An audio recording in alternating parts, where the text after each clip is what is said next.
تم بچہ پیدا کرو گے تو اماں کو اتنے دن کی چھٹی اور ابا کو اتنے دن کی چھٹی، اور ہم تم یہ کنسیشنز اور یہ فیسیلیٹیٹ تم کو کریں گے.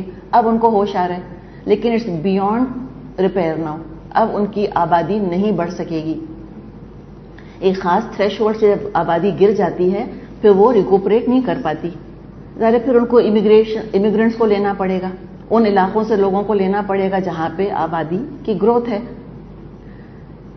اور پھر ہو یہ رہا ہے کہ بوڑھے بہت زیادہ ہو رہے ہیں، لیبر فورس کم ہو رہا ہے ان کے پاس، اس کے لیے ان کو ایشوز آ رہے ہیں.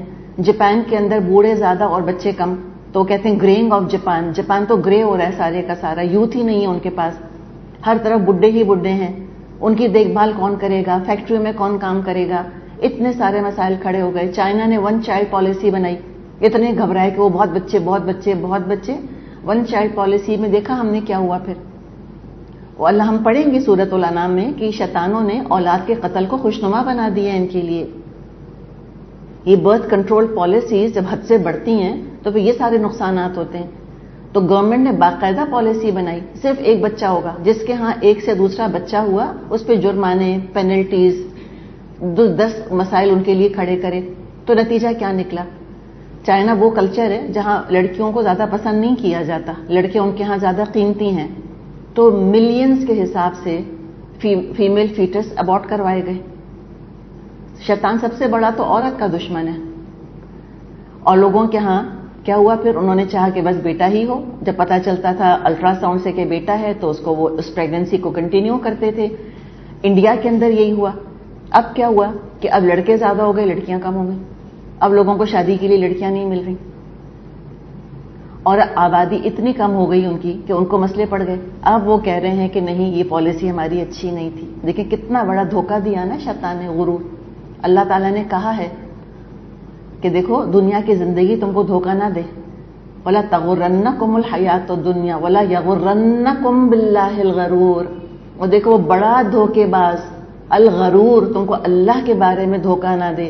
اور اسی میں سورۃ الانعام کے آخر میں ہم سارا کچھ پڑھ لیں گے. جو کچھ یہاں ڈسکس کیا ہے وہاں تقریباً وہ سمجھے کہ 10 احکام کی شکل میں، 10 ہدایات کی شکل میں ایک خلاصہ آ جائے گا کہ تم ان سارے فتنوں کو کیسے کاؤنٹر کرو. اللہ نے وہاں فرمایا ہے کہ دیکھو اولاد کو تم املاق کی وجہ سے، غربت کی وجہ سے قتل نہیں کرنا. اللہ ان کو بھی کھلاتا ہے، اللہ تم کو بھی کھلاتا ہے. سورۃ الانعام میں بھی یہ آیا ہے، سورہ بنی اسرائیل میں بھی یہی مضمون آیا ہے کہ اللہ کھلاتا ہے، اللہ رزق دے کر بھیجتا ہے، ہر بچہ اپنا رزق لے کر آتا ہے. تو یہ انہوں نے اس طرح سے دھوکے بازیاں کی. کسی نے کہا ہے واقعی کہ نظر کو خیرہ کرتی ہے چمک تہذیب حاضر کی. نظر کو خیرہ کرتی ہے چمک تہذیب حاضر کی، یہ سنائی مگر جھوٹے نگوں کی ریزہ کاری ہے. یہ سب جھوٹے نگ ہیں. ایگزیکٹلی جو شعر ہے نا زخرف القول غرورا کے اوپر ہے. اقبال کی شاعری سمجھیں کہ انہوں نے قرآن ہی کے مضمون کو شعروں کے اندر بیان کر دیا ہے. اور یہ حدیث ہے کہ ان من الشعر لحکمۃ، کچھ کتنے ہی شعر ایسے ہوتے ہیں جن میں کہ بڑی حکمت ہوتی ہے. ہر طرح کے شعر کو کنڈیم نہیں کیا قرآن نے. بہت سے اشعار ایسے ہوتے ہیں جن کے اندر بڑی بڑی حکمت کی باتیں ہوتی ہیں، اور اقبال کی شاعری تو کمال کی شاعری ہے. تو یہی ایگزیکٹلی یہی کہا انہوں نے، زخرف القول غرورا، یہ سنائی مگر جھوٹے نگوں کی ریزہ کاری ہے. اقبال تو گئے تھے اور 100-125 سال پہلے ان کی تہذیب دیکھ کر آئے تھے. اس زمانے میں انگلینڈ عروج پر تھا جیسے آج امریکہ عروج پر ہے. اور وہاں پہ جو کچھ دیکھا انہوں نے، اس کے پازیٹیوز اور نیگیٹیوز اور انڈر کرنٹس، تو اتنے ڈسیلیوژن ہوئے تھے. انہوں نے آ کر کہا تھا کہ یہ تہذیب آپ اپنے خنجر سے خودکشی کرے گی، یہ اپنے چاقو سے اپنے آپ کو خود مار لے گی. سوسائڈل ہے سوسائٹیز ان کی، یہ اپنے آپ کو خود ختم کر لیں گی. تو میرا اور آپ کا کام کیا ہے کہ ہم ان کو سمجھائیں، اس خودکشی سے روکیں. اب اس کا طریقہ بتایا جا رہا ہے کہ دیکھو کیا طریقہ ہے. وہ اللہ کی کتاب ہے دراصل. تو مشرکین عرب کو بھی قرآن نے سمجھایا، آ کر آپ صلی اللہ علیہ وسلم نے سمجھایا، اور آج کے کافروں کو اور مشرکوں کو بھی قرآن سمجھا رہا ہے. قرآن کا ایڈریس تو اکراس دا ٹائم ہے نا، ٹائم لمیٹڈ میسج تو نہیں ہے قرآن کا. تو اول مخاطب تو مشرکین عرب تھے، لیکن پیغام تو سب کے لیے ہے. آپ صلی اللہ علیہ وسلم تو تمام جہانوں کے لیے رحمت للعالمین بن کر آئے. تو اب ہمیں سمجھایا جا رہا ہے کہ دیکھو افغیر اللہ ابتغی حکما، جب یہ حال ہے تو کیا اللہ کے سوا کوئی اور فیصلہ کرنے والا تلاش کروں؟ وَهُوَ الَّذِي أَنزَلَ إِلَيْكُمُ الْكِتَابَ مُفَصَّلًا، حالانکہ اس نے پوری تفصیل کے ساتھ تمہاری طرف کتاب نازل کر دی ہے. وَالَّذِينَ آتَيْنَاهُمُ الْكِتَابَ يَعْلَمُونَ أَنَّهُ مُنَزَّلٌ مِّن رَّبِّكَ، اور جن کو یہ کتاب ہم نے دی ہے وہ جانتے ہیں کہ یہ منزل من ربک، آپ کے رب کی طرف سے نازل کردہ ہے، بالحق، حق کے ساتھ آئی ہے. فلا تکونن من الممترین، لہذا ہرگز بھی آپ شک کرنے والوں میں مت ہوں. قرآن کی تعلیمات کی روشنی میں اس نور کو لے کر نکلیں تاکہ زخرف القول غرورا کی حقیقت کھل جائے. آج بھی یہ کام کرنا ہے ہم کو، اور آپ صلی اللہ علیہ وسلم نے بھی یہی کام کیا، آپ کے مبارک ساتھیوں نے بھی یہی کام کیا. اس قرآن کو لے کر اٹھے اور شکوک اور شبہات کو دور کر دیا، اور مشرکین کے جھگڑوں کا جواب قرآن نے ہی دلوایا. مشرکین شرک اور توحید اور حلال اور حرام اور اپنے خود ساختہ جو انہوں نے قوانین اور اصول بنائے ہوئے تھے ان میں مسلمانوں سے جھگڑتے رہتے تھے. مشرکوں کے اپنے قانون، ان کے اپنے اصول، ان کی اپنی رسمیں، ان کا اپنا حلال اور اپنا حرام تھا. جب اسلام آ کر ان کو سمجھاتا تھا تو خفا ہو جاتے تھے. تو اب ان کو بتایا جا رہا ہے کہ دیکھو افغیر اللہ ابتغی حکما، کیا میں اللہ کے علاوہ کسی کو میں حکم بناؤں، فیصلہ کرنے والا بناؤں؟ حکم بننے کا، حاکم بننے کا اختیار تو اللہ کو ہے، اور ان جھگڑوں کے فیصلے کے لیے اس نے اپنی کتاب میں نازل بھی فرما دیے ہیں. جو جھگڑے ہیں ان کے فیصلے اللہ نے نازل کر دیے اپنی کتاب میں، اور اللہ کی کتاب شیطانوں کی تحریفات سے بالکل پاک ہے، بالکل محفوظ ہے. اور دوسری طرف اے مشرکین عرب، اے دنیا کے مشرکوں، اے دنیا کے کافروں، ایک طرف قرآن ہے، اللہ کا فیصلہ ہے، دوسری طرف تمہاری بلا دلیل ان اوتھینٹک ایڈلٹریٹڈ بے سروپا گھڑی ہوئی باتیں ہیں. بتاؤ میں کس کی بات مانوں؟ میں جھوٹے نظریات مان کے زندگی عذاب بناؤں اور آخرت برباد کروں، یا میں اللہ کی بات مان کے اپنی زندگی کو سجا دوں اور آخرت کما لوں؟ تم بتاؤ. تو اوبیسلی پوچھنے کا طریقہ ہے افغیر اللہ ابتغی حکما، کہ اللہ کے علاوہ میں کوئی اور حکم بناؤں؟ تو پوچھنے کا ایک انداز ہوتا ہے، اس میں کیا ہوتا ہے، کوشچن کے اندر کنفرمیشن ہوتی ہے کہ نہیں بناؤں گا میں کوئی اللہ کے علاوہ حکم. اور فرما دیا کہ جن کو ہم نے پہلے کتاب دی تھی وہ خوب اچھی طرح جانتے ہیں کہ اللہ کی طرف سے نازل ہوا ہے یہ کلام، یہ قرآن. اہل کتاب جانتے ہیں حق کیا ہے، لیکن اکثر شیطانوں کے ہتھ کنڈوں اور جالوں میں پھنس چکے ہیں زخرف القول غرورا کی وجہ سے. لہذا نبی اکرم صلی اللہ علیہ وسلم کو مخاطب کر کے تمام اہل ایمان سے فرما دیا تم ذرا سا بھی دل میں شک کو مت آنے دینا. فلا تکونن من الممترین، ہرگز آپ شک کرنے والوں میں مت ہوں اے نبی. تو آپ صلی اللہ علیہ وسلم کا تو کوئی سوال ہی پیدا نہیں ہوتا تھا کہ آپ کے دل میں کوئی شک آتا. آپ کے ذریعے ہمیں سمجھایا جا رہا ہے کہ ان سلوگنز کے سحر میں مت گرفتار ہونا. عقل دی اللہ نے، عقل. ان سلوگن کے پیچھے جھانک کے دیکھا کرو کیا ہے، کیا رکھا ہوا ہے.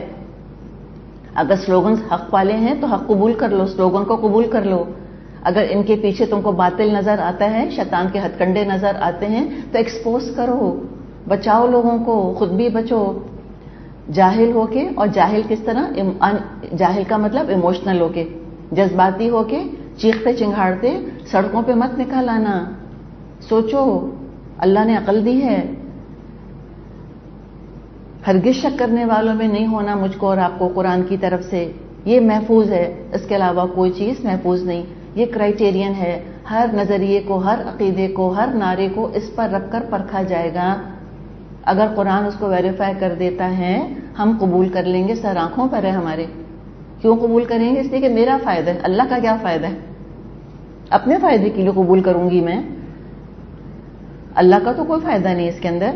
اور اگر قرآن ویریفائی نہیں کرتا، قرآن اس کو ریجیکٹ کرتا ہے تو ہم بھی ریجیکٹ کریں گے. تو کہا کہ شک نہیں کرنا، سچائی سچائی ہے چاہے سارا زمانہ مخالفت کرے. سقراط کے بارے میں کہا جاتا ہے کہ لوگوں نے آ کر اس سے کہا کہ سارا ایتھنس تمہارے نظریات کے، تمہارے آئیڈیاز کے خلاف ہے اور تم پہ بہت ناراض ہے اور تمہیں پرواہی کوئی نہیں ہے، تو وہی بات کہے جاتے ہو، لوگ خفا ہوئے جاتے ہیں تمہارے اوپر. تو سقراط نے جواب دیا کہ مجھے صرف اس ایک انسان کی پرواہ ہے جو عقل مند ہے اور حکمت والا ہے. ایک انسان بھی اگر نکل آتا ہے پورے ایتھنس کے اندر، اس کو بات سمجھ آ جاتی ہے، میرے لیے کافی ہے. تو وہ تو سقراط تھا، وہ تو نبی اکرم صلی اللہ علیہ وسلم کے زمانے سے بہت پہلے آیا تھا. ہمارے پاس تو نور آ چکا ہے. کیا وجہ ہے کہ ہم بھٹکتے رہیں اور گمراہ ہوتے رہیں اور اپنی عقل کو اور اپنی رائے کو اٹھا کر ایک طرف رکھ دیں اور ہم مسمرائز ہو جائیں، ہم ہپنوٹائز ہو جائیں اور میڈیا ہماری رائے بنانے لگ جائے. Why can't I think for my self? میں خود کیوں نہیں سوچ سکتی اپنے لیے؟ کسی کو کیا حق ہے کہ وہ مجھ کو فورس کرے کہ میں خاص پیٹرن پر سوچوں جو دنیا کا ایک طریقہ بن گیا ہے، پاپولر پریشر. اگر آپ وہ ٹرمینالوجی استعمال نہیں کرتے، آپ ان چیزوں کو ایکسیپٹ نہیں کرتے جو لوگوں نے اچھائی سمجھ کے قبول کی ہے، تو آپ کو آؤٹ کاسٹ بنا دیں گے، آپ کو لیبل کر دیں گے، ایک باکس میں ڈال دیں گے. ڈالنے دیں، حق نہیں چھوڑنا. اور ہمیشہ حق والوں کو پرسیکیوٹ کیا گیا، کوئی بات نہیں، چاہے وہ وربل پرسیکیوشن ہو یا فزیکل پرسیکیوشن ہو. اور یہ ہمیشہ پھر اس کے اوپر ایجوکیشن کا لیبل بھی چڑھایا گیا کہ جو پڑھے لکھے تعلیم یافتہ لوگ ہوتے ہیں، جو روشن خیال ہوتے ہیں، جو براڈ مائنڈیڈ ہوتے ہیں، وہ گمراہیوں کو گمراہی نہیں کہتے. یہ گمراہی نہیں ہے. جو گناہ کو گناہ اور گمراہی کو گمراہی کہتا ہے وہ نیرو مائنڈیڈ ہے، کلوز مائنڈیڈ ہے، وہ اگنورنٹ ہے، وہ پریجوڈسڈ ہے، وہ بائسڈ ہے، اس کے اندر نفرت ہے، اس میں غصہ ہے، وہ انسانوں کا دشمن ہے. ایک سے ایک لیول ہے. ہم تو اس پہ پتہ نہیں اور کتنی بات کر سکتے ہیں زخرف القول غرورا کے اوپر. اور جیسا کھل کے آج ہم دیکھ رہے ہیں، پتہ نہیں اس سے پہلے کہ لوگوں نے اس کا اس طرح سے تجربہ مشاہدہ کیا ہوگا یا نہیں کیا ہوگا، لیکن جیسے قرآن کی آیت میرے خیال ہے آج ہم پر یہ کھلی ہے، ہو سکتا ہے کہ آج سے یہ 100 سال پہلے اس طرح واضح نہ ہوئی ہو. تو جیسے جیسے زمانہ آگے بڑھتا چلا جائے گا، قرآن کی حقانیت کھل کر مزید واضح ہوتی چلی جائے گی. وَتَمَّتْ كَلِمَةُ رَبِّكَ صِدْقًا وَعَدْلًا لَا مُبَدِّلَ لِكَلِمَاتِهِ وَهُوَ السَّمِيعُ الْعَلِيمُ. تمہارے رب کی بات سچائی اور انصاف کے اعتبار سے کامل ہے، کوئی اس کے فرامین کو تبدیل کرنے والا نہیں ہے اور وہ سب کچھ سنتا اور جانتا ہے. یعنی کہ شیطانوں کے جھوٹ، شیطانوں کے دھوکے اور شیطانوں کا پھیلایا ہوا ظلم، اس کو پہچاننا اور اس سے بچنا قرآن ہی کے ساتھ ممکن ہے، اللہ کے کلمات کے ساتھ ہی ممکن ہے، جس کو کہ آپ صلی اللہ علیہ وسلم نے کھول کھول کے بیان کر دیا. تو فرمایا کہ آپ کے رب کی بات مکمل ہو گئی ہے، صدقاً و عدلاً، سچائی کے لحاظ سے اور عدل کے لحاظ سے. دعا بھی آج ہم نے ربنا اتمم لنا نورنا پڑھی تھی. اللہ کی شان ایسی دعا آ جاتی ہے جو بعض دفعہ بالکل قرآن کے مضمون کے ساتھ جڑ جاتی ہے کہ ہم پلاننگ بھی کرتے تو شاید ایسے ہم نہ کر پاتے. تمت کلمت، مکمل ہو گئی تیرے رب کی بات. اور جو مکمل نور چاہتا ہے، اتمم لنا نورنا، وہ اس تمت کلمت ربک صدقاً و عدلاً کو قبول کر لے، مکمل طور پہ قبول کر لے، بٹس اینڈ پیسز میں نہیں. اس لیے کہ جو لا ہوتا ہے، لا میں پک اینڈ چوز نہیں ہوتا کہ ٹھیک ہے تم 90 لاز پہ عمل کر لینا اور 10 لاز توڑ دو، کوئی بات نہیں، گنجائش ہے. نہیں، کوئی سارے قوانین مانتا ہے، انکم ٹیکس پے نہیں کرتا، گورنمنٹ پکڑ لے گی آ کر اس کو. سارے قوانین مانتا ہے، ریڈ لائٹ پہ نہیں گاڑی کو روکتا، گورنمنٹ کی طرف سے سزاوار ہوگا. وہ ایک قانون کا توڑنا ایسا جیسے کہ تمام قوانین کو توڑ دیا. جیسے آرگینک ہول ہوتا ہے نا ایک، تو لا جو ہوتا ہے وہ ایک آرگینک ہول ہوتا ہے، اس کے حصے بکھرے نہیں ہو سکتے. تو اسی طرح مکمل قبول کرنا ہے قرآن کو. ادخلوا فی السلم کافۃ، تم اسلام میں پورے کے پورے داخل ہو جاؤ اور ضرورت ہی نہیں تمہیں ادھر ادھر دیکھنے کی. تمت کلمۃ ربک صدقاً وعدلا لا مبدل لکلماتہ. اللہ نے سورہ مائدہ میں فرمایا تھا اتممتُ علیکم نعمتی، پوری کر دی ہے میں نے اپنی نعمت تمہارے اوپر. تو اب اللہ کی باتیں تو مکمل ہو چکی، سب لوح محفوظ میں لکھا ہوا ہے، اور جو اللہ کے فیصلے ہیں سچے ہیں، سچے ہیں اور انصاف والے ہیں، صدق ہے اور عدل ہے، اس کے اندر کوئی تبدیلی نہیں ہوگی. اللہ تعالیٰ نے سب کچھ لکھ کے رکھ دیا ہے، اللہ کا جو فیصلہ ہے وہ نافذ ہو کر ہی رہے گا. اور ہم نے بات کی تھی اللہ کا فیصلہ کیا ہے کہ اللہ اپنا نور پورا کر کے رہے گا. اللہ نے اپنے رسول کو بھیج دیا ہے، ان سارے شیطانوں کے خلاف کھڑا کر دیا ان کو اور ان کی امت کو، مجھ کو اور آپ کو. کذالک جعلناکم امۃ وسطا، اسی مقصد کے لیے بنایا ہے تم کو بہترین امت کہ تم شیطان کی چالوں سے لوگوں کو باخبر کرو گے، تم اسلام کا نور پھیلاؤ گے.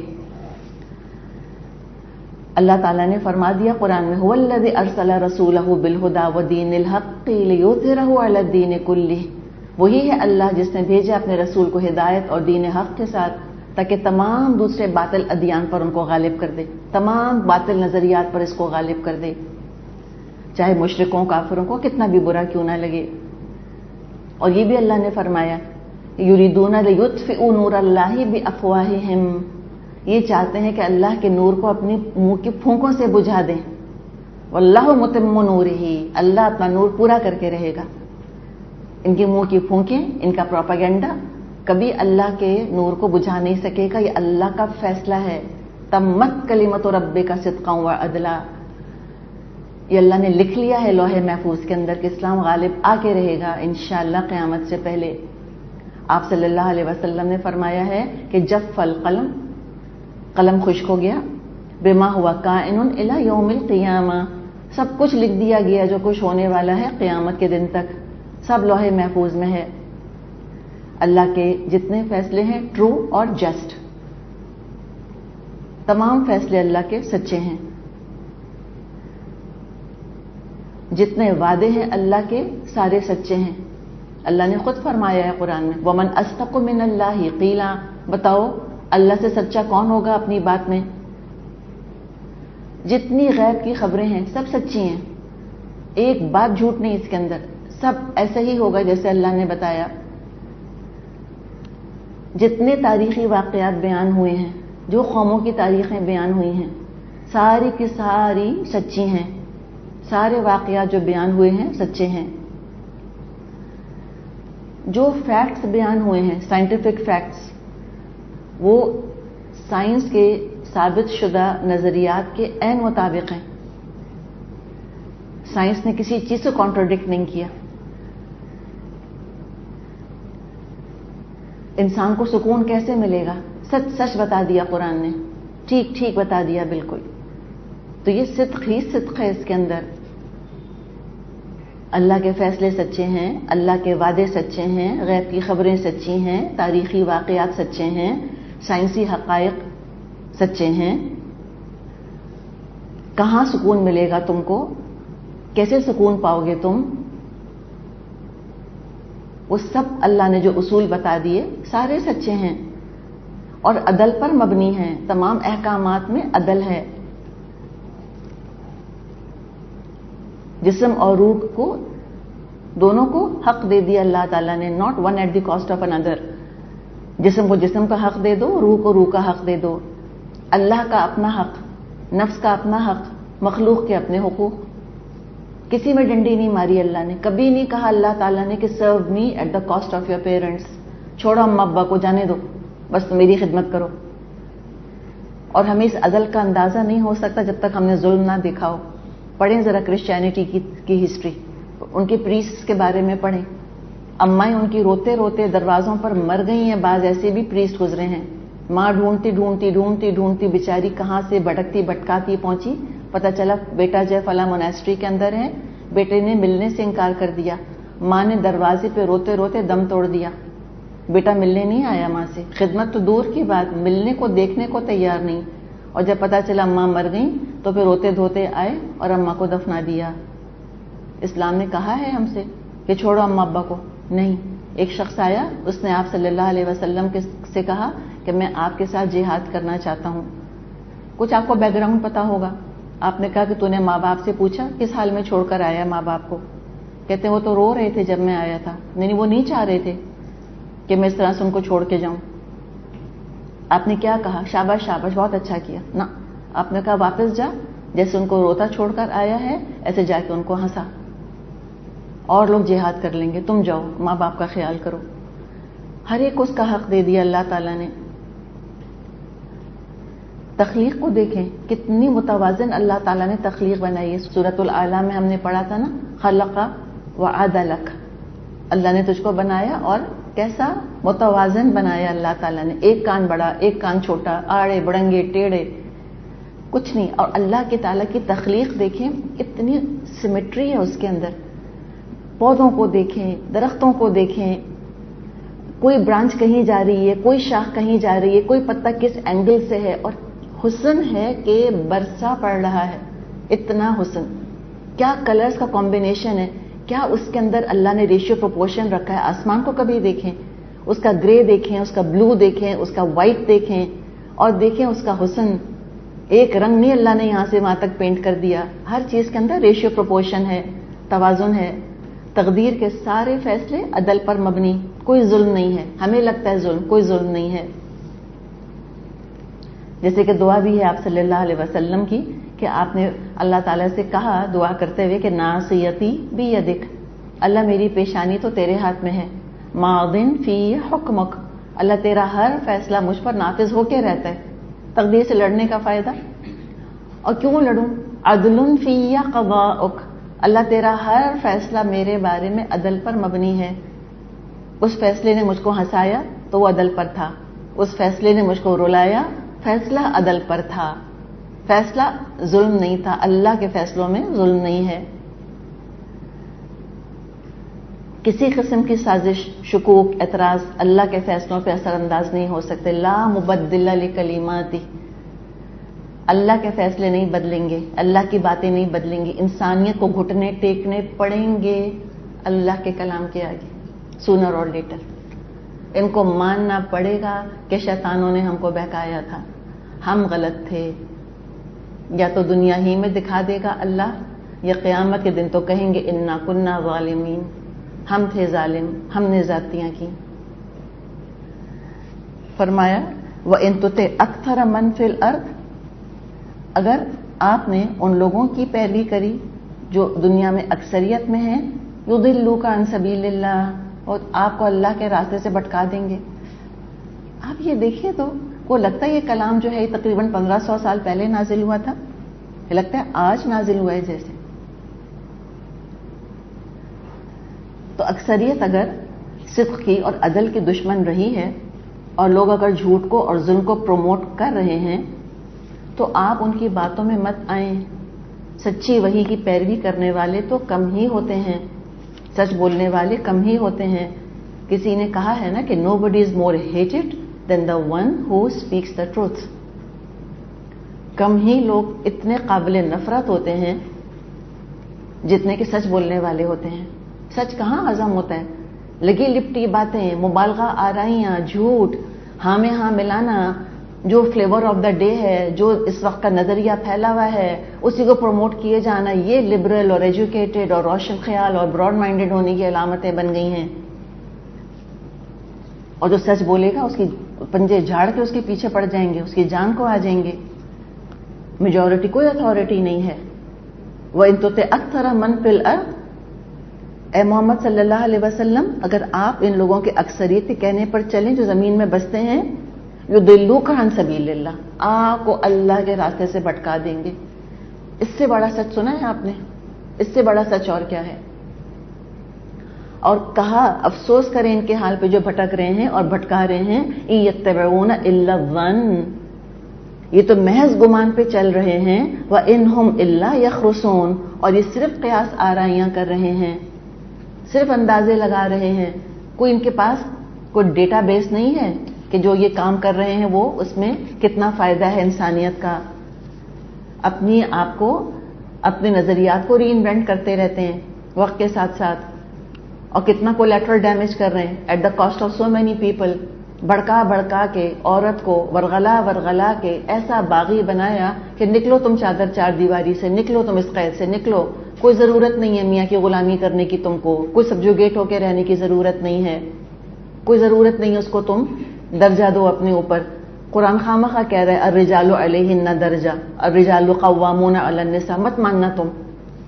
بہکا بہکا کے ورغلا ورغلا کے نکالا نا اس کو، عورت کو، نظریہ اس کو یہ دیا، نکل پڑی، پھر کیا ہوا دیکھ لیں۔ ہر عورت جو کسی بوائے فرینڈ کے ساتھ وقت گزار رہی ہے، تمنا ہے اسی کہ مجھ سے یہ شادی کر لے۔ ہمیشہ پریشر زیادہ تر خواتین کی طرف سے آتا ہے کہ وہ اپنے پارٹنرز کہہ لیں یا جو مرضی اس کا نام دیا ہوا ہے کہ وہ چاہ رہی ہوتی ہیں کہ نکاح ہو جائے، اس لیے کہ محفوظ محسوس کر رہی ہوتی ہے اپنے آپ کو۔ تو یہ اللہ کے فیصلے ہیں، جو ان کے خلاف چلے گا خود ہی نقصان اٹھائے گا، اور میجورٹی کبھی بھی اتھارٹی نہیں ہوتی۔ جو اللہ نے فرما دیا اسی کے اندر سکون ملے گا انسانوں کو۔ ان ربک هو اعلم من يضل عن سبیلہ وهو اعلم بالمہتدین، در حقیقت تمہارا رب زیادہ بہتر جانتا ہے کون اس کے راستے سے ہٹا ہوا ہے اور کون سیدھی راہ پر ہے۔ جس کے بارے میں اللہ فیصلہ کر دے اور جو اللہ کے فیصلوں کو مان لے اور اس کے احکامات پر عمل کر لے، وہی ہدایت یافتہ ہے۔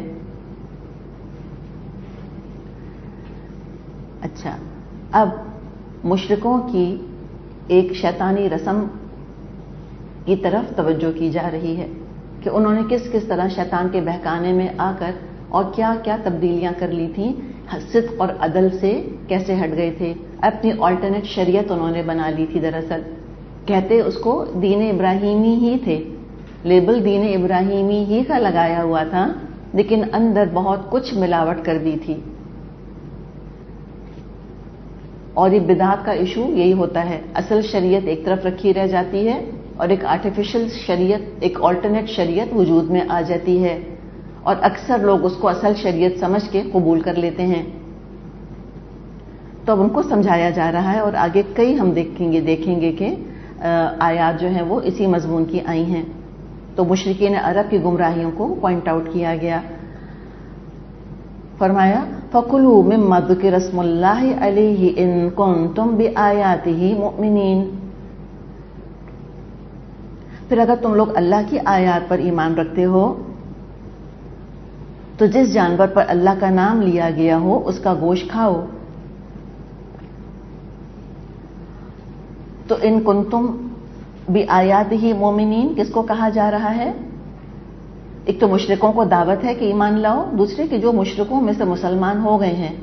دیکھیں انسان جب کوئی دین چھوڑتا ہے اور دوسرے دین میں آتا ہے، میرے خیال سے ہم میں سے اکثر کو تجربہ اس کا نہیں ہے، اس لیے کہ ہم تو میجورٹی بورن مسلمز ہیں، ہمیں نہیں تجربہ کہ وہ ہجرت کتنی کڑی ہجرت ہوتی ہے، کہ انسان اپنا عقیدہ، اپنی رسومات کو چھوڑ دے، اپنے ٹیبوز کو چھوڑ دے جو اس نے آنکھ کھولتے ہی دیکھے سنے تھے، اور ایک بالکل نئی فلسفی کو قبول کرے، ایک نئے پیرامیٹر کو قبول کرے۔ آسان نہیں ہے۔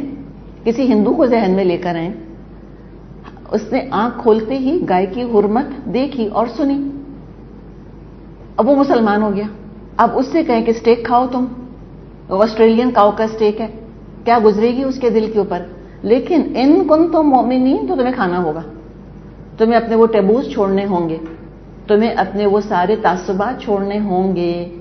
یہودی مسلمان ہو گیا، اونٹ کا گوشت کھانا ہوگا، کراہیت نہیں آنی چاہیے، حرمت نہیں آنی چاہیے۔ اور آپ کے خیال میں ایک دن میں یہ معاملہ ہوگا؟ نہیں، گٹھی کے اندر پڑی ہے وہ چیز، عادت ہے، رسم تھی، کلچر تھا، یہ گناہ تھا۔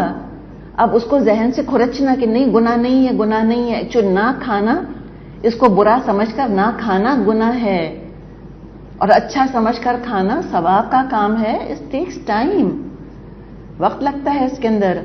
اور وہی والی بات کہ میں اور آپ نہیں امیجن کر سکتے کہ وہ کتنی مشکل ہجرت تھی۔ تو ذرا جو نیو مسلمز ہوتے ہیں، ریورٹڈ مسلمز ہوتے ہیں، ان کے اوپر ہلکا ہاتھ رکھنا چاہیے۔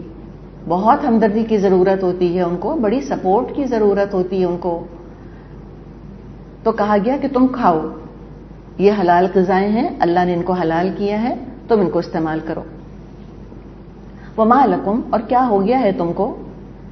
اب یہ خطاب کس سے ہے؟ مشرکین عرب سے. کیا ہو گیا تم کو؟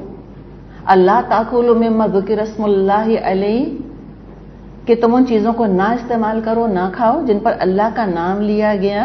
وقد فصل لکم ما حرم علیکم الا ما اضطررتم الیہ وان کثیرا لیضلون باہوائہم بغیر علم ان ربک هو اعلم بالمعتدین. تو آخر کیا وجہ ہے تم وہ چیز نہ کھاؤ جس پر اللہ کا نام لیا گیا ہو، حالانکہ جن چیزوں کا استعمال حالت اضطرار کے سوا دوسری تمام حالتوں میں اللہ نے حرام کر دیا ہے، ان کی تفصیل وہ تم کو بتا چکا ہے. بکثرت لوگوں کا حال یہ ہے کہ علم کے بغیر محض اپنی خواہشات کی بنا پر گمراہ کن باتیں کرتے ہیں. ان حد سے گزرنے والوں کو تمہارا رب خوب جانتا ہے. تو اب آتے ہیں ذرا ہم مشرکین کی طرف تاکہ بیک گراؤنڈ سمجھ میں آ جائے. شیطان اور شیطانوں کے القاء کی وجہ سے، القاء سمجھتے ہیں خیال ڈالنا، ان کے وسوسوں کی وجہ سے مشرکین نے کھانے پینے میں بہت ساری بدعات گھڑ لی تھیں، اور کہتے کیا تھے کہ دین ابراہیمی کا حصہ ہے، ہمیں ورثے سے ملا ہے. آپ نے جب قرآن سنایا ان کو تو خفا ہو گئے کہ محمد تو صلی اللہ علیہ وسلم وہ چیزیں بھی جائز کر کر چھوڑیں گے جو ہمارے باپ دادا ابراہیم اسماعیل کے زمانے سے حرام چلی آ رہی ہیں. نہیں، جھوٹ اٹھا کے کس کے سر پہ رکھ دیا؟ اپنی بدعات کا جھوٹ اٹھا کے ابراہیم علیہ السلام کے سر پہ رکھ دیا کہ انہوں نے کہا تھا یہ ہم سے. جیسے آج بھی ہم دیکھتے ہیں کہ بدعات کے لیے لوگ کتنی جھوٹی حدیثیں گھڑ لیتے ہیں. میلاد کے لیے اللہ جانے کون کون سی حدیثیں گھڑ لی انہوں نے اٹھا کر. انگوٹھا چومنے کے لیے اللہ جانے کون کون سی حدیثیں گھڑ لی انہوں نے کہ جب نام آئے محمد صلی اللہ علیہ وسلم تو انگوٹھے چومنے چاہیے. آپ نے دیکھا ہوگا اذان جب ہوتی ہے اور مؤذن کہتے ہیں اشہد ان محمد رسول اللہ، تو کچھ لوگ اپنے انگوٹھے چومتے ہیں. تو کوئی نہ کوئی تو نظریہ ہوگا نا اس کے پیچھے، ایسی تو نہیں کرتے. بٹ میجورٹی کو پتا نہیں ہوگا وہی کیوں کر رہے ہیں. بس عوام کل انعام ہوتے ہیں، بڑھ چال. جو ایک کام کرتا ہے سب وہ کام کرنے لگتے ہیں. اور آپ کو وہ کئی دفعہ لطیفہ سنا ہے لیکن مجھے تو ہر دفعہ وہ بہت اچھا لگتا ہے. وہ جو ٹیچر نے پوچھا تھا ایک بچے سے کہ ایک فیلڈ ہے اس میں 100 بھیڑیں ہیں، ایک بھیڑ چلی گئی، کتنی بھیڑیں بچیں؟ بچے نے کہا ایک بھی نہیں بچی. ٹیچر نے کہا یو ڈونٹ نو میتھ، بچے نے کہا یو ڈونٹ نو شیپ. بات یہ ہے بڑھ چال اسی لیے کہتے ہیں اس کو. کسی نے ایک تصویر بھیجی تھی، بہت ساری بھیڑیں ہیں اور ایک چھوٹا سا یعنی کہ دروازہ سا بنا ہوا ہے، ٹھیک ہے، اور باقی کوئی باؤنڈری وغیرہ نہیں ہے اس کے اندر، کوئی باڑ نہیں لگی ہوئی، کھلا ہے میدان، بس ایک دروازہ بنا ہوا ہے. تو ایک بھیڑ جو ہے اس دروازے سے نکل کر آئی اور باقی پورا کھلا میدان ہے، جہاں سے چاہیں جائیں بھیڑیں. لیکن چونکہ وہ ایک بھیڑ اس نیرو پیسج میں سے نکل کر آ رہی تھی، ساری بھیڑیں انتظار کر رہی تھیں، رک گئی تھیں کہ ہم بھی یہیں سے نکلیں گی، حالانکہ جہاں سے چاہتی وہ نکل سکتی تھیں. یہ ہے دراصل مینٹیلٹی. تو انہوں نے یہ کام کیا تھا بغیر وجہ جانے کہ چونکہ بڑے بوڑھے کرتے چلے آئے ہیں، ہمارے آباء و اجداد یہ کرتے چلے آئے ہیں، معاشرے میں سبھی یہ کر رہے ہیں، تو انہوں نے بھی وہ دیکھا دیکھی کرنا شروع کر دیا بغیر علم کے. تو انہوں نے یہ کام کیا کہ ان کے علماء نے پھر لے جا کر ابراہیم علیہ السلام کا نام لینا شروع کر دیا، ان کے سر پہ رکھ دیا کہ انہوں نے حرام کیا تھا. تو پھر کیا کیا دراصل اس طرح بدعات ایجاد کر کے شریعت کے عدل کو ڈسٹارٹ کر دیا، حلال کو حرام اور حرام کو حلال. آگے کئی ان کی رسومات کا ذکر آ رہا ہے. تو ان رسومات کا ذکر جب ہم سنیں گے تو خالی ان کو پچھلے قوموں کی کہانی نہ سمجھیں، ہم یہ نہ سوچیں اساطیر الاولین ہیں وہ. سننے میں اتنی ریڈیکولس لگیں گی ہم کو، ہمیں ہنسی آئے گی کہ مائی گاڈ کوئی ایسے بھی کر سکتا ہے. سوچا نہیں انہوں نے، عقل نہیں ان کے اندر. اور پھر ذرا اپنے معاشرے پہ نظر ڈالیے گا کہ ہم نے کیا کیا ہوا ہے. ہم بھی تو نہیں سوچ رہے، بیوقوف تھوڑی تھے عرب. لیکن مذہب کے معاملے میں شیطان ایسے ہی مت مار دیتا ہے، انسانوں کی دماغ بند کر دیتا ہے اور بس وہ مکھی پر مکھی مارے چلے جائیں گے. سوچیں گے نہیں کہ ہم جو کر رہے ہیں یہ کیوں کر رہے ہیں. ایک تو مذہب اور دوسرے رسومات، جو خاندان کی رسمیں ہیں، او مائی گاڈ، جو ان کی ہولینس ہے. کیا ان کے بت ہوں گے مشرکوں کے جو ہمارے ہاں کی رسمیں بت بنی ہوئی ہیں. جیسے وہ بتوں کی پوجا نہ کرنے پر خفا ہوتے تھے نا، ایسے آج رسموں میں شامل نہ ہونے پہ لوگ بائیکاٹ کر دیتے ہیں، رشتے ناطے کاٹ دیتے ہیں، کہتے ہیں شکل نہ دکھانا، تم مہندی میں شامل نہیں ہوئے تھے ہمارے ہاں، تم نے بارات میں شرکت نہیں کی تھی، تم ہم سے مت ملنا. اب یہ ہمارا حال ہے، اور کبھی ٹھنڈے دل سے ہم سوچیں کہ ہم کیا کر رہے ہیں تو ہمیں سب سمجھ آ جائے گا۔ تو یہ جو ان کے مسئلے تھے سارے کہ انہوں نے اس طرح سے حرام کو حلال کر لیا تھا، اس پر اللہ تعالیٰ نے بات کی ہے کہ اللہ کا نام جس جانور پر لیا جاتا تھا بعض دفعہ اس کو نہیں کھاتے تھے، لیکن شرک اور سود اور مرے ہوئے جانوروں کو حلال کر لیا تھا، میتہ کو حلال کر لیا تھا، اور اللہ کا نام اگر کسی جانور پر لے لیا جاتا تھا کہتے تھے اب ہم نہیں کھا سکتے اس کو، اور ذبح جب کر رہے ہوتے تھے، شکار جب کر رہے ہوتے تھے، اس وقت اللہ کا نام بھی نہیں لیتے تھے۔ تو یہاں پر یہ کہا کہ تمہیں آخر کیا ہو گیا ہے کہ جس چیز پر اللہ کا نام لیا جا رہا ہے تم اس کو نہیں کھا رہے، اور جبکہ جو کچھ حرام ہے وہ تو اللہ تم کو پہلے ہی بتا چکا ہے۔ تو دیکھیں ایک تو نیگیٹو انداز ہے نا کہ ما لکم اللہ تاکلوا مما ذکر اسم اللہ علیہ، کیا ہو گیا تم کو کہ تم وہ چیز نہ کھاؤ جس پر اللہ کا نام لیا گیا ہے۔ تو اگر کنورس اور اس کا ریورس ہم دیکھیں تو یہ بات ہمارے سامنے آئے گی کہ اللہ کا نام لینا ضروری ہے، ذبح کے وقت بھی اور شکار کے وقت بھی۔ کیوں اللہ کا نام لینا کیوں ضروری ہے؟ اس لیے کہ حرمت جان کا اسلام میں بہت لحاظ کیا گیا۔ اللہ تعالیٰ نے جاندار پیدا کیے، ہم اپنی غذا کے لیے ان کی جان لے رہے ہیں، یہ کام اللہ کی اجازت سے کر رہے ہیں۔ اپنے فائدے کے لیے مخلوق کو ہم ذبح کر رہے ہیں، تو ایک اس کی تکریم ہونی چاہیے، عزت ہونی چاہیے اس جاندار کی جس کی جان ہم لے رہے ہیں، اس لیے اللہ کا نام لیں۔ دوسرے اللہ کے شکر کے طور پہ اس کا نام لیں، اور تیسرے شرک کا دروازہ بھی بند ہونا ضروری ہے کہ کسی غیر اللہ کے نام پہ قربانی نہیں ہو سکتی۔ تو کیا وجہ ہے تم ایسا جانور نہ کھاؤ اور اللہ کا نام لیے بغیر یا غیر اللہ کے نام کی قربانی تو تم کھا لیتے ہو بہت آرام سے۔ اچھا اب یہ جو یہاں پر یہ باتیں آ رہی ہیں اس میں ہم یعنی کہ جو اللہ نے حلال کیا ہے اس کو ہمیں حلال ہی سمجھنا چاہیے، اور جو اللہ نے حرام کر دیا ہے اس کو حرام ہی سمجھنا چاہیے۔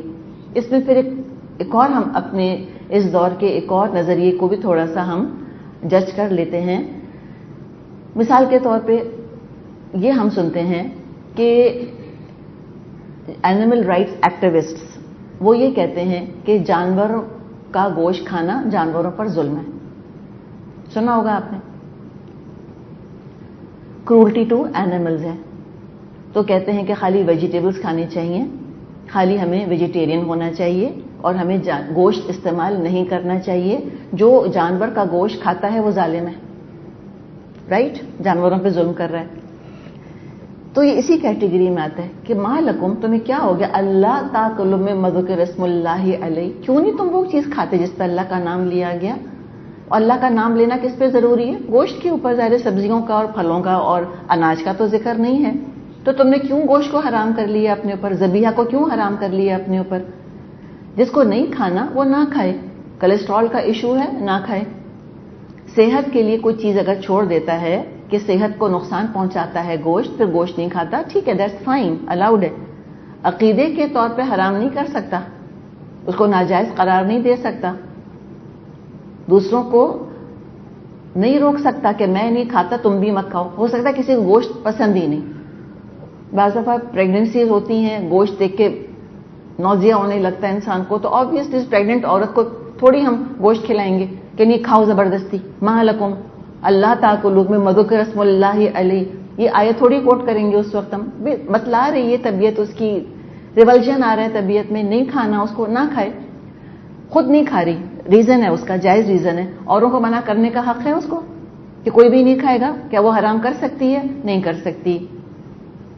اور ذرا پھر اس کو ہم دیکھیں جو دنیا اللہ نے بنائی ہے، دیکھیے جو مویشی ہیں یہ ملٹیپلائی ہوتے ہیں، وحشی جانوروں کی نسبت یہ زیادہ تیزی کے ساتھ ملٹیپلائی ہوتے ہیں، تو کیا کریں گے ان کا؟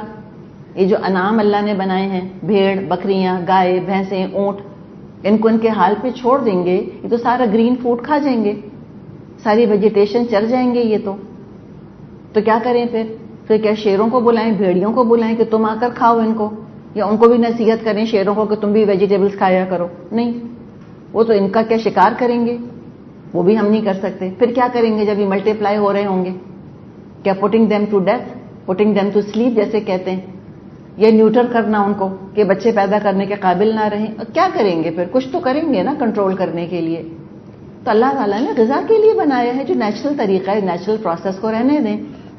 اور دوسری بات کیا ہے، خود انسان کی اپنی فزیولوجی پکار کر کہہ رہی ہے کہ اللہ تعالیٰ نے انسان کو گوشت خور بھی بنایا ہے. ہم اومنی وورز ہیں، ہم ہربی وورز بھی ہیں اور ہم کارنیورز بھی ہیں، یعنی ہم اومنی وورز، ہم دونوں چیزیں کھاتے ہیں.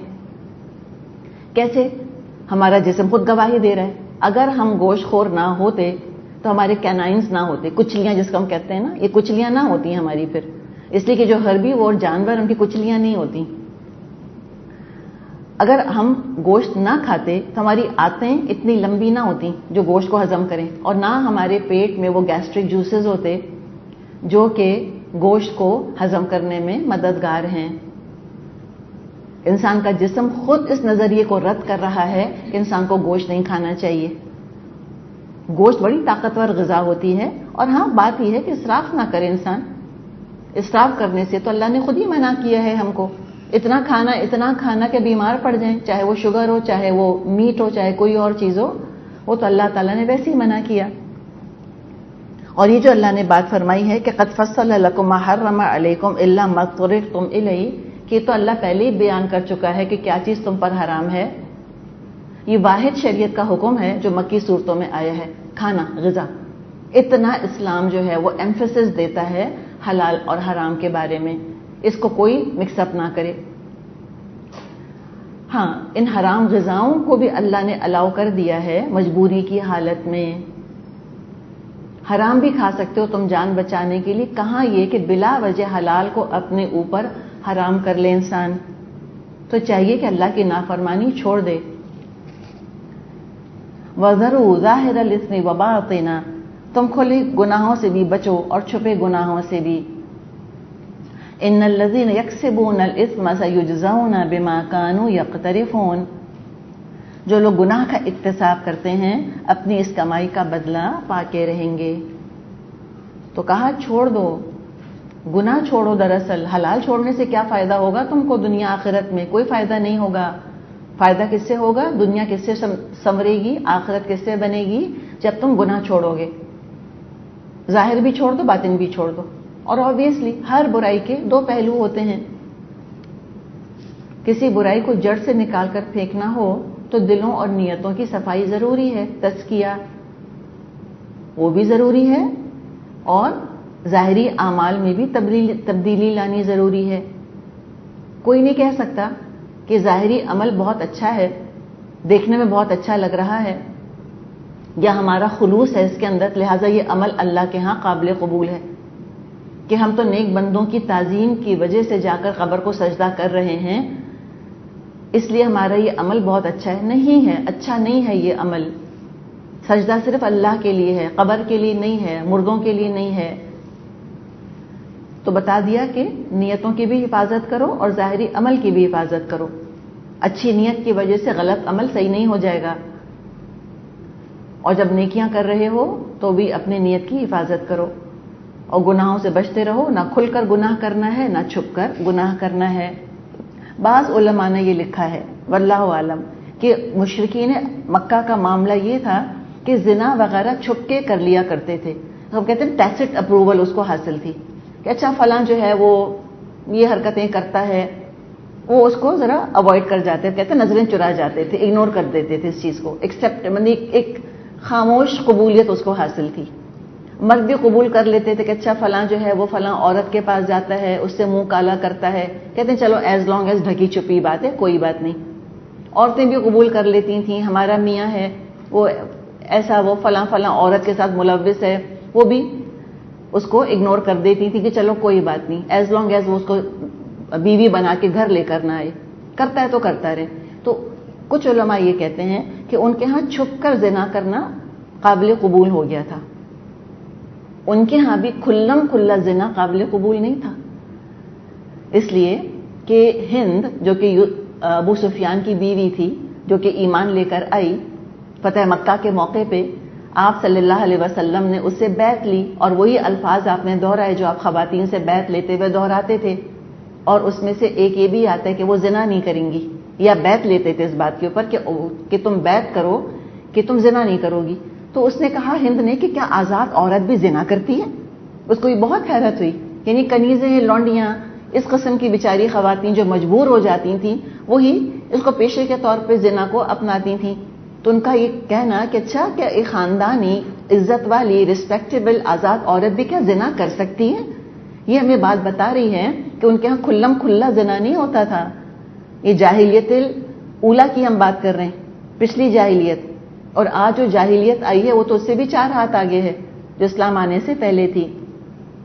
تو کچھ نے یہ مطلب لیا، واللہ عالم. بہرحال اللہ نے یہ بات بتا دی کہ دیکھو جو کوئی گناہ کماتا ہے سیجزون، ان قریب بدلہ دیا جائے گا بما کانوا یقترفون، ان گناہوں کا جو کہ وہ ارتکاب کر رہے ہیں ان کو بدلہ مل جائے گا. آگے فرمایا وَلَا تَأْكُلُوا مِمَّا لَمْ يُذْكَرِ اسْمُ اللَّهِ عَلَيْهِ وَإِنَّهُ لَفِسْقٌ، اور جس جانور کو اللہ کا نام لے کر ذبح نہ کیا گیا ہو اس کا گوشت مت کھاؤ، ایسا کرنا فسق ہے. وَإِنَّ الشَّيَاطِينَ لَيُوحُونَ إِلَىٰ أَوْلِيَائِهِمْ لِيُجَادِلُوكُمْ وَإِنْ أَطَعْتُمُوهُمْ إِنَّكُمْ لَمُشْرِكُونَ. شیاطین اپنے ساتھیوں کے دلوں میں شکوک اور اعتراض القاء کرتے ہیں، یعنی اوندھی سیدھی پٹیاں ان کو پڑھاتے ہیں تاکہ وہ تم سے جھگڑا کریں. اگر تم نے ان کی اطاعت قبول کر لی تو یقیناً تم مشرک ہو. اس میں بھی علماء بتاتے ہیں کہ جب یہ کہا گیا کہ تم مردار نہیں کھاؤ، ذبح کر کے اللہ کا نام لے کر جانور کھاؤ، تو مشرکین جھگڑنے کھڑے ہو گئے. انہوں نے کہا واہ، تم جس کو مارو وہ حلال اور اللہ جس کو مارے وہ حرام. تب دیکھیں نا الفاظ کا کھیل بڑا خوبصورت ہوتا ہے. اب میں اور آپ کیا جواب دیں گے؟ ہم تو حیران ہو جائیں، ہم کہیں گے ہاں ٹھیک تو کہہ رہے ہیں، جس کو اللہ مارے وہ حرام اور تم مارو وہ حلال. اب بعض ایسی باتیں ہوتی ہیں جن کا کوئی جواب نہیں ہوتا. چپ کر کے انسان کہے کہ اللہ نے ایسے کہا ہے، فل سٹاپ. بہت زیادہ بحثوں میں الجھیں گے تو بہت پریشان ہوں گے. یہ شیطان سکھاتے ہیں اس طرح کی باتیں. ایک چھوٹی سی آپ کو سمپل سی مثال دی، اور آج بھی ہم بات کر چکے ہیں کہ کیسے کیسے زخرف القول غرورا کا اظہار ہو رہا ہے. اور یہاں یہ دیکھیں کہ یہاں کلیئر کہہ دیا کہ وہ مت کھاؤ جس پر اللہ کا نام نہیں لیا گیا. تو ہمیں اس کے بارے میں محتاط ہونا چاہیے، ذبیحہ ہی کا اہتمام کرنا چاہیے. اور دوسری چیز یہ دیکھتے ہیں یہاں پر ہم کہ بڑا ہی خوبصورت کنیکشن ہے ظاہری عمل اور باطنی کیفیت میں، 2 چیزوں کے اندر. پہلے کیا کہا کہ وَلَا تَأْكُلُوا مِمَّا لَمْ يُذْكَرِ اسْمُ اللَّهِ عَلَيْهِ، اگر غیر اللہ یا بغیر اللہ، دونوں چیزیں، غیر اللہ کا بھی حرام ہے نہیں کھا سکتے، اور بغیر اللہ کا نام لیے اگر جانور کو ذبح کیا تو بھی نہیں کھا سکتے. تو غیر اللہ یا بغیر اللہ کے نام سے کھاؤ گے تو اس کا اثر تمہارے ایمان پر پڑے گا. اینڈ میں کیا کہا؟ انکم لمشرکون، تم مشرک ہو جاؤ گے. کتنی بڑی بات کہی ہے. یعنی اللہ کا نام وہ کنجی، وہ چابی، وہ پاسورڈ ہے جس سے جانور کی جان لینے کا دروازہ کھل جاتا ہے. جو یہ پاسورڈ یوز نہیں کرے گا جانور حلال نہیں ہوگا اس کے لیے.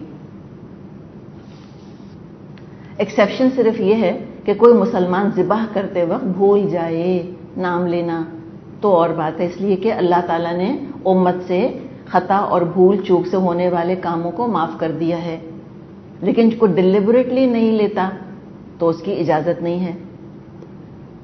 تو کہا کہ تم یہ کرو گے تمہارے عقیدے پہ اس کا اثر پڑے گا. پتہ یہ چلا کہ شرک صرف دیوی دیوتا کو سجدہ کرنا نہیں ہے، بلکہ شرک یہ بھی ہے کہ اللہ کے حکم میں سے کسی حکم میں دوسرے کو شریک کر لیا جائے. یہ بھی شرک ہی ہے. جو فرمایا ہے نا وَإِنْ أَطَعْتُمُوهُمْ إِنَّكُمْ لَمُشْرِكُونَ، اگر تم نے ان کی اطاعت کر لی تو تم مشرک ہوگے.